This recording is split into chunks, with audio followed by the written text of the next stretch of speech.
Welcome. If you want to change keyboard theme in your LG K41s, for the first you have to go for the settings.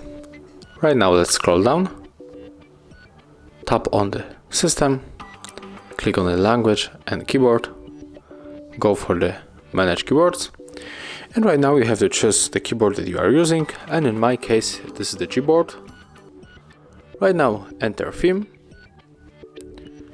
and for example we can go for the colors. I'm going for the more, and I will set the pink.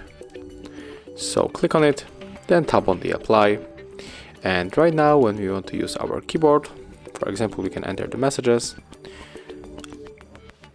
This is how our theme has changed. Thank you guys for watching, leave thumbs ups, comments and subscribe to our channel.